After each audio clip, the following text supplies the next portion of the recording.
What's up, everyone? Welcome to another edition of the Vicktory Life Legacy Spotlight.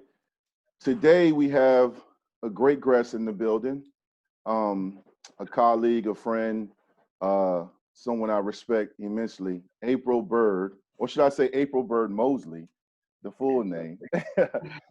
April, how you doing today? I'm doing well. Thank you very much. How about yourself? I'm doing good. I'm doing real good. I'm very excited to have you on the show. As we talked prior to leading up to this, I was telling you that, my kids ran track for quite some time. My youngest still runs track, albeit right now with COVID, it's unsure, but they all ran at the Junior Olympics and ran in Florida at Nationals. So I've known about track. My wife was a standout track runner in high school, but I've never been a track runner, never will be. But we're going to talk about your legacy because you had a very good track career at Virginia Tech, and even leading up to Virginia Tech, we're going to talk about your legacy in that. So I thought it would be essential and important to get someone like yourself who is in the Virginia Tech Hall of Fame for track and field. We'll talk about that as well. So before we talk about the days of Virginia Tech and we talk about your legacy at Tech and post Tech, what it was like, where you from growing up, and also when did the whole April, let's play sports, and were there other sports you played, or was it just track? It really was just track. I was always that tomboy girl that was like out there in the street playing football with the boys, doing foot races with the boys. I always kind of gravitated to sports, but I never really did any organized sports until I got to high school, which was track. And that was the sport that I always loved to watch during the Olympics. And so I always told myself, I'm going to run track. So that's what I did when I got to high school. And what high school did you go to? I went to West Potomac in Alexandria, Virginia. All right. So for those that may not know us, April's a few years younger than me. So when I met her at Virginia Tech, she came in, and we're going to talk about this in 1 second. You came in with the influx of some very good track runners. And we also had fun battles and arguments about the 703 versus the 757. Yeah. But talk about your time before the whole influx of the track runners and you ladies getting to Virginia Tech. Talk about what it was like in high school. What did you run? What was your best race? What was your best event?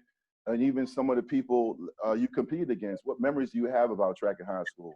Because when I look at track, I just look at track as one of those sports that when you start to pay attention to it, you realize the work that has to go into it and how it's so exciting. Even though track meets are extremely long, Yeah. when you get to the events, they can be very, very exciting. So talk about what you remember and the events that you specialized in. Well, one of the things that I do remember about the mid-90s in Virginia was that it was extremely competitive. I mean, Virginia had some of like the nation's top athletes and runners coming up out of there. So I just remember loving it. I remember going out for the track team and just wanting to do well and working hard and things of that nature. I ran pretty much everything. I think all high school runners do every event, but where I began to excel was in the field events, which was long jump and triple jump. So those were the events that I was really competitive in. But I was good on the relay. I was a good person. I was reliable. So I liked to win. I didn't like to lose. So I was that person that I think all coaches would like to have on their team because I was very determined. Yeah. Yeah. What relays were you on? Oh, 4x1 and 4x4, 4x2 as well. Okay. I do have one funny question to ask you. And it's not about your career, but like I said, when my kids got into track several years ago, I started to pay attention. Did they have this event that I can't stand? And I'm sorry for those that participated, but it's very weird. The race walk. Did they have that when you were there? They did. They did, but it definitely was not at every track meet. It was probably at nationals and at like Penn relays. at those bigger events, they would have the race walk, and it is very interesting to watch. But I didn't know they still did that, but that's interesting. Yeah, they do. I just had to ask you that. I always ask different track runners or people that perform track, what do they think about that? But when you talk about your high school career and you talk about the events you were in, who were your coaches and what was your best, like like your favorite event when it comes to your event? What did you look forward to participating in? Like you said, okay, this is what I'm going to, excel in, and who inspired you and who coached you? Well, my coaches were great in high school. We were under our head coach, Inez Bryant, also Donald Beebe. My favorite events were the long jump and the triple jump. I always excel. I pretty much excelled from them from day one. From as a freshman coming out, like the first track meet, I did very well. So it was just something that I gravitated to. Our coach for triple jump was Cornell Grayson. He was an amazing student athlete that came out of West Potomac, and he coached me pretty much from probably like our sophomore year to our senior year, and he got me, over those humps and to be able to, beat my best and have my great personal records and things of that nature. So with the PRs and your personal records, I'm not as familiar with all of that. So like, what was that for you? Like, what were they? I'm just curious. Yeah, so back then, like, like a 39, like a high 39, close to 40 was what I was, like 40 feet was what my goal was. I never quite got it in high school, but I was like up there. But they say you shoot for the moon and you miss you among the stars. So that's kind of what my MO was. I was striving for the best, to beat the best, and then you end up, being one of the best. And for his long jump, it was probably like a high 18s, like 18:10, 18:11, those things of that nature. So. And you mentioned the 90s, and I didn't grow up in the 703, but I was in the 757, the Tidewater area, and you're 100% right about the level of competition. I do remember going to track meets at Todd Stadium in Newport News and Hampton University. They had the relays there. Seeing you, Christopher Newport, it was an event. I remember in high school, even though I joked about them being all day, it was must-see competition because of the level of track runners and female and male track runners. What do you recall, like, against other schools, or were there other competitors or schools when you got to districts or regionals that you saw compete that you said, okay, they had a great program? And what do you remember about that era of other schools that you competed against?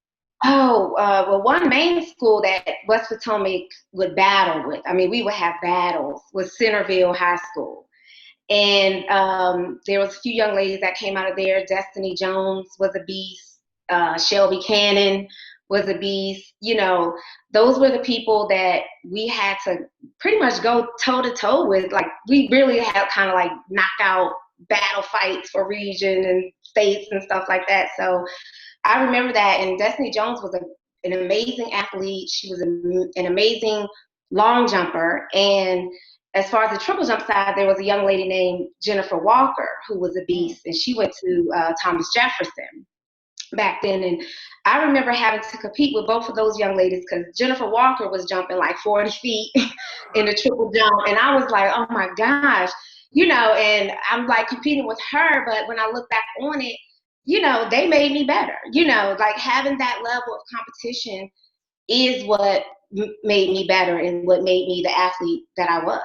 Yeah, Absolutely. absolutely. No, it sounds like they did. And but when you talk about your career, when I was talking to you leading up to this interview, I find this amazing. You were heavily recruited, but you had no knowledge of how heavily you recruited were. And tell everybody that's watching this interview, like, when the recruiting process began and how they were annoying you. I just find this amazing. Yeah. Like as far as like the athletic side and the academic side, I was extremely focused. I knew what I had to do and I was on it. But when it came to the recruiting side, I wasn't ready. I didn't really understand all of these coaches calling me, I was naive and I didn't understand it. So I would get kind of like, oh, they're calling me again. But it wasn't coming from a place of arrogance. It was just coming from a place of ignorance. Mhm. And, I was being recruited by like University of Miami. And I remember thinking like Florida. And I was like, I don't want to go to Florida, but I'm a child. So I was just like kind of rude and short with the coach. I just didn't know what I was doing. I wish I had someone that was like there to like let me know, like, you still have to be polite, and because you never know who these coaches are talking to. They're always speaking to other coaches and things of that nature. So that was just me being young and silly and not really understanding the process and not understanding the blessing that I was receiving at the time. And I look back on it, I just kind of shake my head, but Yeah. it all worked out. Oh, of course it did. And I met you and you were great teammates and your friends.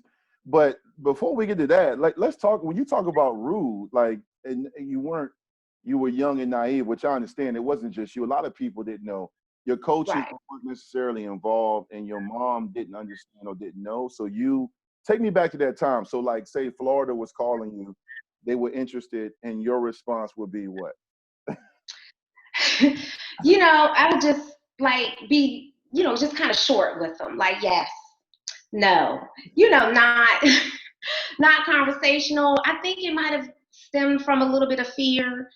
I felt like Florida might have been too far away, but just my immaturity, I didn't really know how to express that or deal with that type of thing. So, it just came off like as being a little rude and short, things of that nature. But that was pretty much it. Like, that was probably the extent of it. But that attitude can be sensed over the phone when you're speaking to someone. So And when it was Florida, Miami, and when did that process start? Other schools, other big time programs coming after you. When did that pick up? Your sophomore, junior year?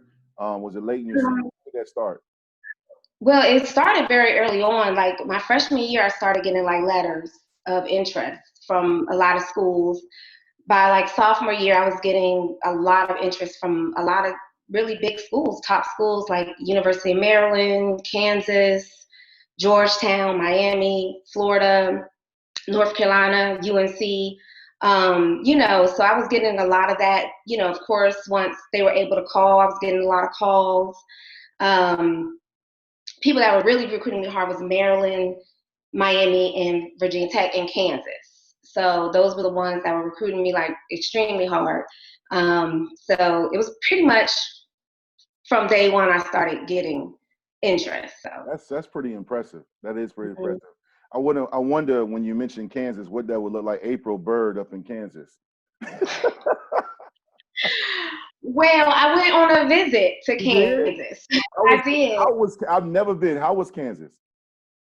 Well, This, be honest, April. I This is your knew fault. when I knew I was not going to Kansas. It was not the place for me.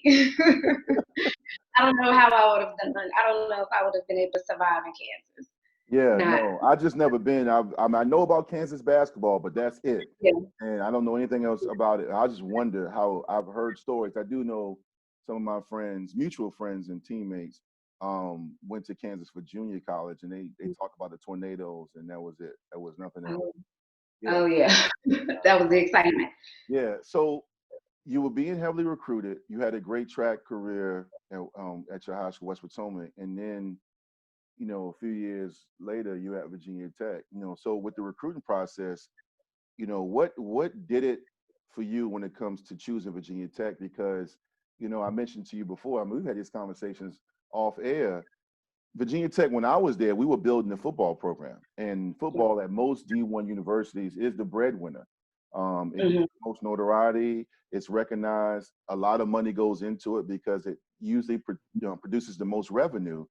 Virginia Tech, prior to you getting there, had some great track runners, some people that stood out, but it was not the track program that it is now in the ACC. I've gone on record by saying that, when your team and your teammates got recruited and came in, there was a bunch of y'all, but there was Hmm. also impact runners, to include Jennifer Cook, a good friend of yours. We'll talk about here in a second. But what did it for you in regards to choosing Virginia Tech, a program that was not amongst the Floridas and Miami, Miami's? And what did it for you in the visit, and what sold you on Virginia Tech? Well, what sold me was probably three things. It was the coach at the time, Victoria Fulcher, and then also she, was introducing all of us, like Jennifer, Brandy Smith, Melanie Burgess. We were all out of Virginia, and so I remember we all knew that we were all being recruited by Virginia Tech, and so we were kind of like, oh, you want to go? And I think that really did influence a lot of us on going, because we knew that we had that foundation. We already knew each other running at state and seeing each other like that. So it was that, but then also Virginia Tech. But at my visit, she was just straightforward and was like, look, we're going to give you a full scholarship. And so I was like, okay, well, where do I sign? So, I was like, okay, everybody else were kind of like, oh, this, that, and the other, not really that straightforward with it. And she was just very straightforward. While I was at the visit, she offered. So I said, okay. And at that time, I didn't really know a lot about like student loans. So I was like, in my mind, I was like, I have to get a full scholarship somewhere, for me to be able to afford an education. So that was it. And when you look at Virginia Tech, when you want to visit, you talked about Brandy and Melanie and Cook, Jennifer Cook, and everybody that was involved in the recruiting process, standout track runners in their own right. Did you know, because I know for me, I'm a few years older than you, Virginia Tech was not the premier football program, not only within their conference, but within the state. I mean, UVA at that time was still a leg up on us, and then we were building something. But I remember being heavily recruited as you were, and like you, Florida was on me, and Notre Dame, and I remember Virginia Tech kind of made their way up for me, and I went there and it felt comfortable, but it was not what it is now. And I even got some pushback from even friends back home about, hey, why are you choosing Tech? Because it was up in the mountains. Did you know anything about Virginia Tech? Because I know for me, I didn't know much until I got there. Were you knowledgeable of them? I really wasn't, and, I thought like that too. I really, looked and was like, they didn't really have a real strong track program. But I did know that they were interested in building a track program. And so that was something that the coach at the time did explain to us. And so we did know that. We knew that we were coming in as a foundation to a stronger track program. And so that's what sold me. Then also, just talking to other people in Virginia, they knew about Virginia Tech and they knew about the football team, and they saw that the football team was growing and that the whole program, the whole athletic program had the potential to grow and become strong. So a lot of people advised me that, and then just the academic side of Virginia Tech as well. People were like, that's a good look. That's a good option. So yeah, no doubt. Yeah. Uh-huh. So when you got to Virginia Tech, you come at a time when the program is ascending. It's Sugar Bowls and Orange Bowls and conference titles and All-Americans and guys getting drafted. And then we look on campus and it's like 16 new track girls that get to campus, and y'all walk in. Let's talk about your career at Tech, the positive memories and even things that, people didn't know, because in talking with you, I was educated about track and a lot of sports being overlooked, and the whole Title IX issue that was not just affecting Virginia Tech, but also programs across the country. Right. Let's talk about that. We did talk about that, and I think like in '95, Virginia Tech might have had some issues with Title IX. And so, to repair that, they did have to, basically, for some people that don't know, some of the rules under Title IX means that schools are obligated to have the same amount of athletic scholarships for male sports. They have to have the same amount for women's sports. So I'm assuming that Virginia Tech probably didn't have that. And so they, I know they got, some money, and they built those tracks. They built two like amazing $1 million tracks. And so they did invest millions of dollars into the track team and into that facility over there. And they also invested into 14, it was 7 of us, into seven young ladies to come in and to, help that program grow. So that was, the beginning of it. Some of the things that didn't really pan out, I guess, athletically was, the first thing was our coach, who was amazing. Freshman year, we came in, we definitely won the Atlantic 10. And we came in and we just, were breaking records left and right. Like, Melanie and Jennifer were just killing the hurdles. Brandy was killing the 400 hurdles and the 400, and Daniel Gordon was killing that open 4. Like, I feel like we were all on a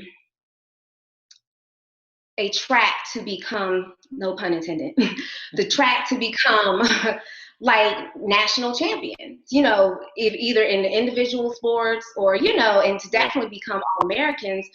And that was one of the reasons we chose to come to Virginia Tech under that coach. But unfortunately, she just kind of abruptly left. Who was the coach again? Victoria Fulcher. Well, okay, Fulcher. I remember. Okay. Yeah. She abruptly left, and going into our sophomore year, we didn't have a coach. So we started our sophomore season and we didn't even have a coach, and we were just kind of, not really. Time out. Okay. You started the season without a coach. See, that's why I love these, because I did not know that. And I was there with you. I did not know that. So how in the world is that possible?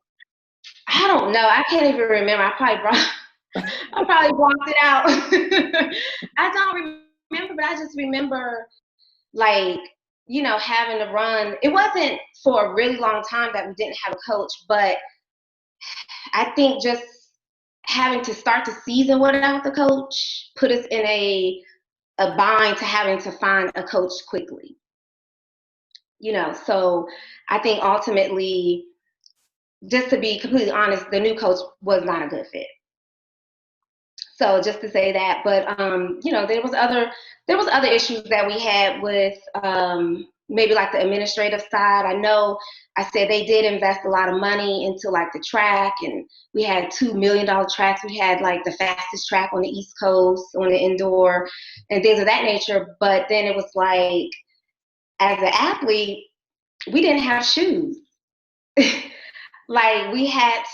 remember having to go to the athletic directors and try to explain to them, we need more shoes. And, their response was kind of well, y'all have $1 million track. Mm-hmm. So we were well, but we don't have shoes. We run track. I don't need a helmet. We don't need equipment. We need shoes, and it was a battle. I just felt and I'll speak for myself. I know some of my teammates share my sentiments, but I'll speak for myself. I felt we were a burden. We definitely were an afterthought. I just felt coming from the administrative side and the athletic department, I felt they were kind of oh, you guys are here so we don't get fined. That type of feeling. Towards the end, it got better because, especially Jennifer Cook and I, we were very vocal. Oh, yeah. We would see the athletic director try to corner him and be I think he got tired of us. He's hey, please get those girls some shoes so they don't come in my office again. But after a while, I think they begin to realize, and you and I talked about this too. Now that I look at the program and where it is, I feel good about it because I know, that hard work and, our determination, and even us having to go and talk to the athletic director. And then sometimes looking at it, it may just been that they didn't really know. Like you said, they didn't really have a whole lot of people on the track team and this, that, and the other. So it was different, but that was the experience. Well, you're 100% right. And I appreciate your honesty. I did not know it was that deep. Was there resentment? I know the basketball and football players and the track, especially the track girls, because We all come in and we're at the facilities together. We're all, you know, different times in the weight room. There was friendships and relationships there. Um, was there any resentment towards us? I mean, I know we were friends outside of, you know, the respective sports, but, you know, party together, hanging out, classes together. But was there resentment because, you know what, you know, that football, yes, it's football, but we're doing very well too. Why is it, you know, respectfully equal? Was there resentment? I definitely don't think there was resentment. Like there wasn't resentment, but there was I think I was talking to one of the football players in the past and they said something about jealousy. And it's like it was like we weren't jealous or resentful of you guys' success. You know, we just wanted that too. Like, you know, when I look back on it, we weren't jealous of the fact that you guys were successful. I guess I could say if you say jealousy, it would be we were jealous of, or I was jealous of the fact that you all had a Hall of Fame coach. You all had a Hall of Fame strength and conditioning coach in Mike Gentry, you know, and it was just like, you know, we didn't have that. You know, we were there too to work hard and to represent Virginia Tech and to go out there and win under Virginia Tech and to win some conferences, which we did. You know, we were there as I always say, if you were looking for like the model student athletes, I think us track girls were that. Like we were very focused. We came to run track. We came to graduate. You know, we talked about that. It was like you're that focused. Like we didn't want any, you know, outside things coming in and stuff like that. But it just wasn't like our seriousness and our determination just wasn't it wasn't returned from like the athletic department or that support that I assumed that we were going to get from a program like Virginia Tech.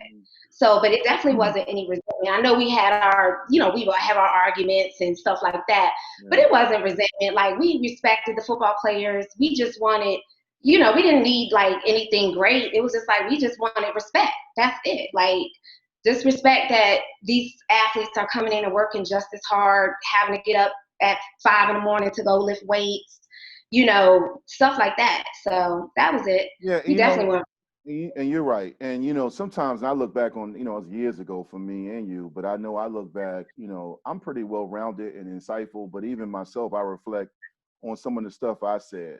You know, like, well, you know, you wouldn't have these buildings and we're the ones bringing the money. And we throw that in other students' faces. And sometimes it's in a defense, but you know, you realize what you just said. We're all there working towards our student athlete goals and getting our degrees and competing at a high level. And Yeah, the older I've gotten, especially having children myself and coaching, I realize that it's not so much always going to be fair as fair, but it's more so about just making sure that the other sports are respected and getting the resources they need to be successful. absolutely.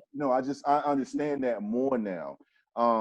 I also understand the discrepancy which you have, and I know there were male track runners too, but you know, I've said this for years. I've gone on record on other shows when I've been interviewed about the discrepancy in women's sports.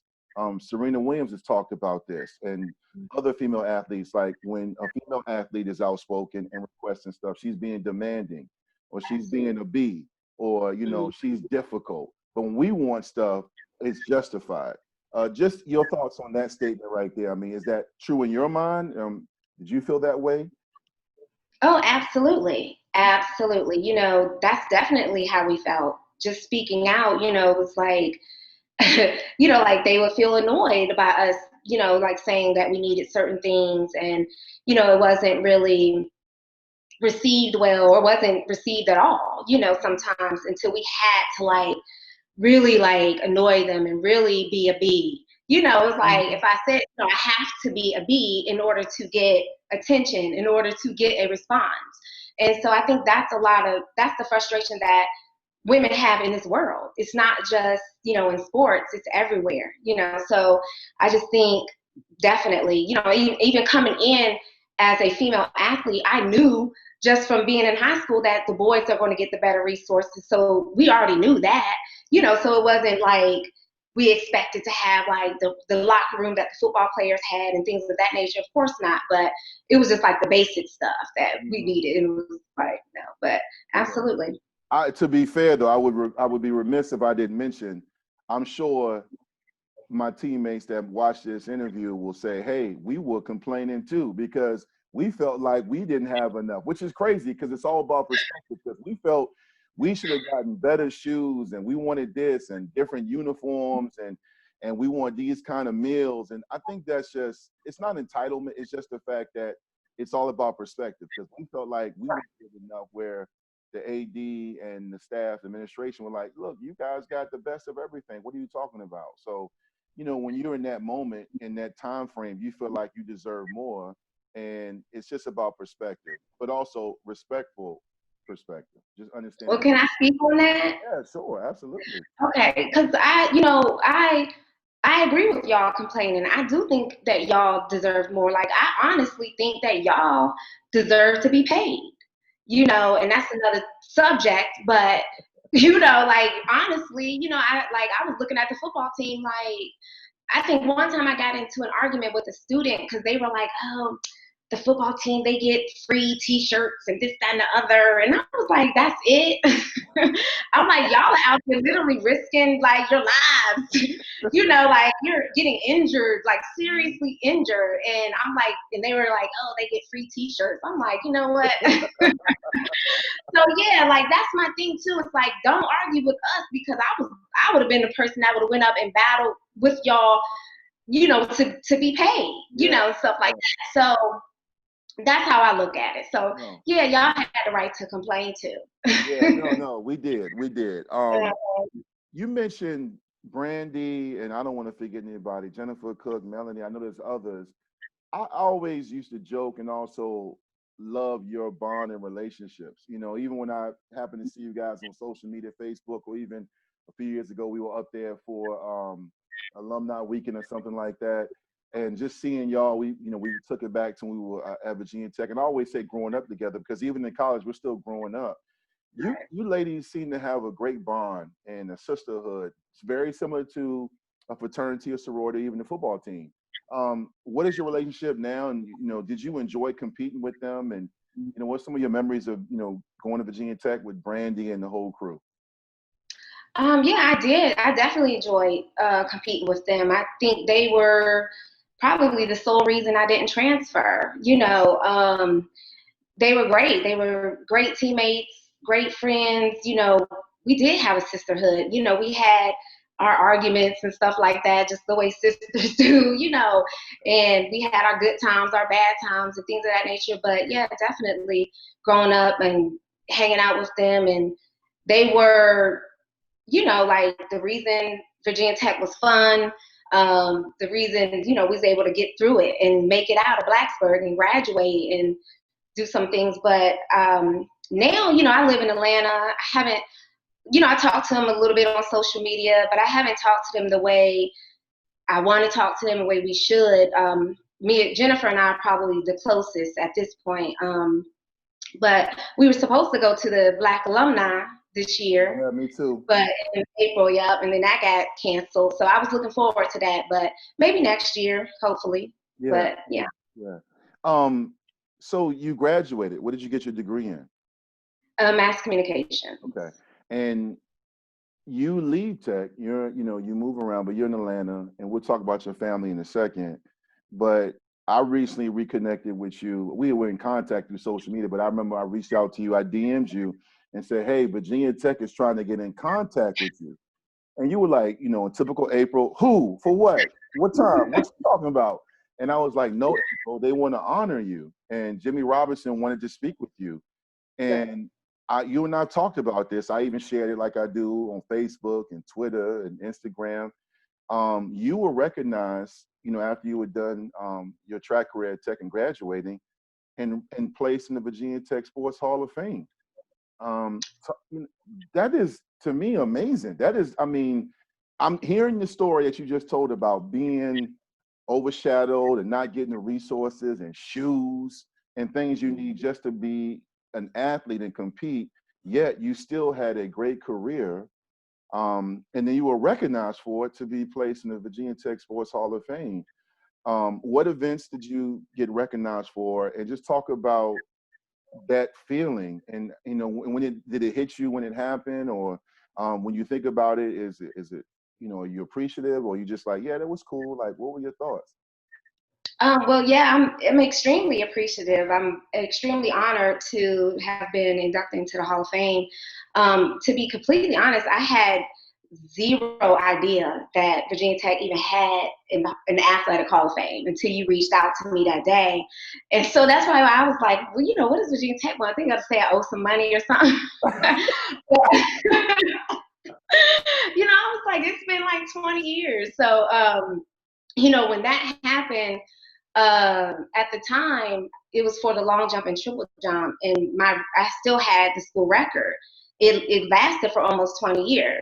It has since been broken, but so I think that's one of the reasons they looked and saw like, wow, this is not something that's easy to do. And then to do it in both the long jump and the triple jump, that's the challenge. It's very few athletes that are really, really good at both the long jump and the triple jump. So, but yeah, I'm definitely honored for that. What was it like? You went down there, and did your family go with you? Did they honor? I don't remember. I don't know if they do it for everybody, but they don't honor you at halftime of the football game or something like that. Yes, yeah, my family went. My husband, my daughter, Jennifer also came to support me.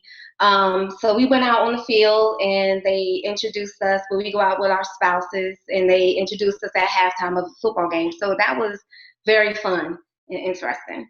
Yeah. Did it hit you? Because I know when I go back, I don't go back as much now, but I used to go back to the spring game or for a big football game, or if I was nearby for a training, I would go by the campus. When you talk about the era, we were there in the mid to late 90s, and then to come back to be recognized for such a great accomplishment, did you drive around and look around like, yo, I remember we had 3 restaurants and did you talk to the kids probably don't care, but how did it resonate for you, or did it, when you look around of what you, along with other sports and athletes, built during that time? Did it hit you? Yes, absolutely. Like it's changed completely. Like it's so much, it's grown so much. There's so much going on, so many other things to do. It's like completely different. It's like almost completely different. So it's just interesting to see, like you said, all the growth that happened, and just to see like the whole new athletic department building. I'm probably late. To be honest, that was my first time going back. So I had graduated in 2000, and this was 2015. So I hadn't been back in 15 years. So yeah, so it was a huge, huge difference. But the interesting thing is, it was very different, but it was still very much the same. Like, the main buildings were the same, like Cochrane. And so it was like the same, like staples of Virginia Tech, but it was just things built around it that was just, new and different. But it's definitely grown a lot. Yeah, it has. And great times and great memories. So after you were done with Virginia Tech, like a lot of us, you started a family. And I follow you on Instagram and Facebook. Again, social media can be deceiving. People like to present, but your posts seem genuine. Like you really do love being a mother and a wife. Talk about that part of your life and how it's important to you, and how they've been an integral part in your success and just who you are as a woman. Yeah, definitely. I love being a mother and a wife and having a family. That's not something that I always thought that I would have. Like it wasn't something that was always on the forefront of my mind. And then to see myself and kind of look at myself as a mother, it's amazing, because I feel like that is one of the biggest challenges that I've ever had, but then also the most rewarding. I have 3 daughters, 23, 19, and 11, and they're all athletes. And just to see them grow and to be able to impart some of my wisdom and to talk to them about the recruiting process, and to have that knowledge, and, just to be supportive of them, and to, let them know, just, being able to be strong women and teaching them to be strong women no matter what, and growing up and just being amazing. So Yeah.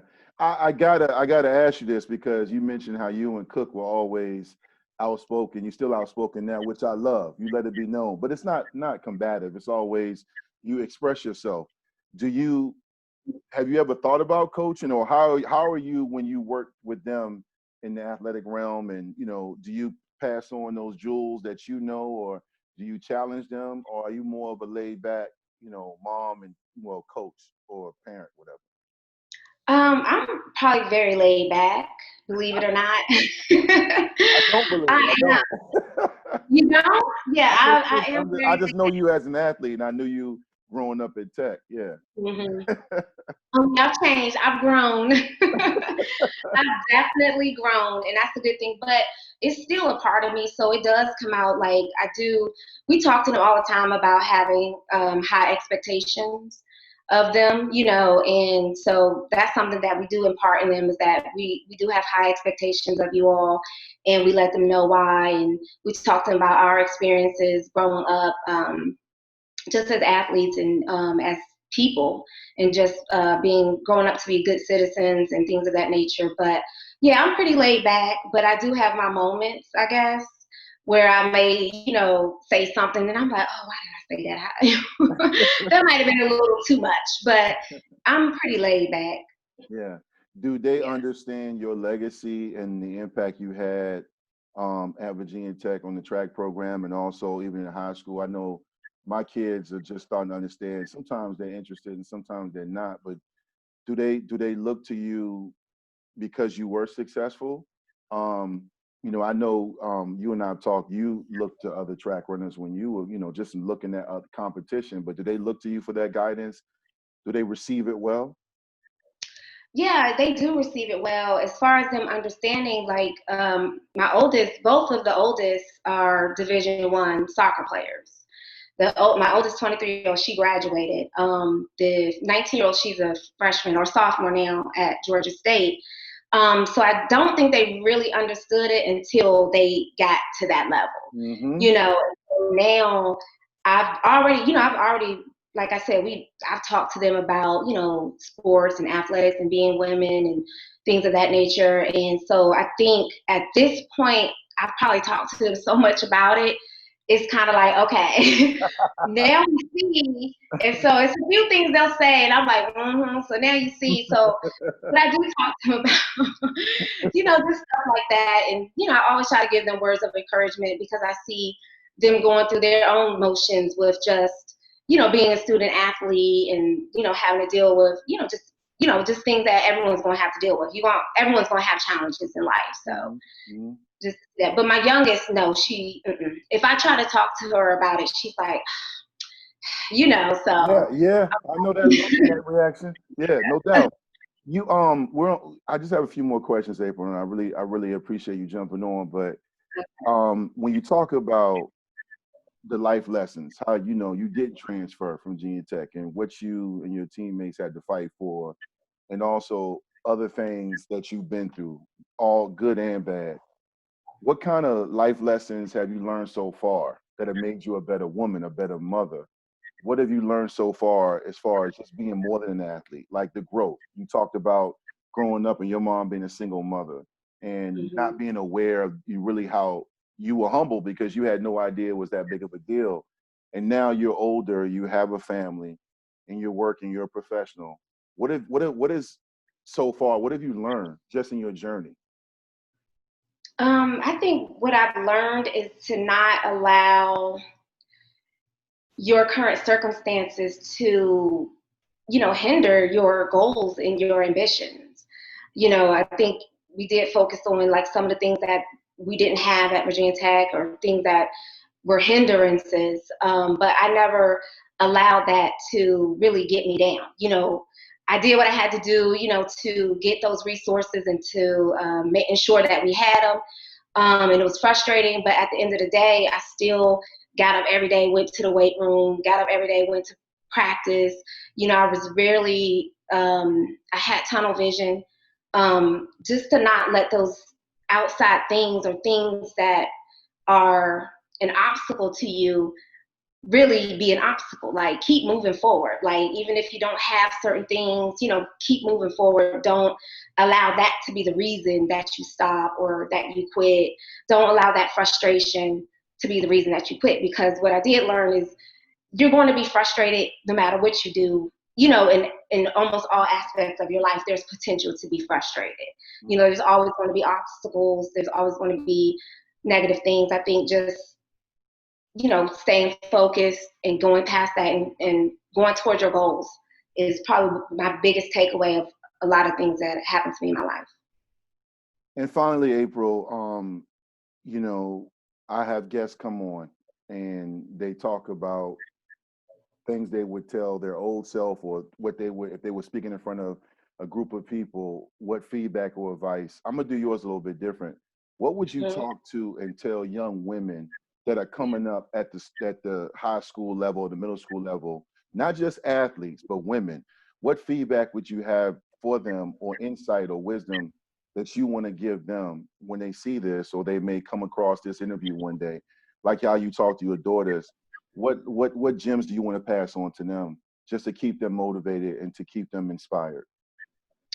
I would say definitely don't listen to any naysayers, because I feel like there's always gonna be naysayers for everyone, but I feel like with women, there's so many more naysayers, and the irony is a lot of the naysayers are people in your family, you know, and people who may not understand your ambition.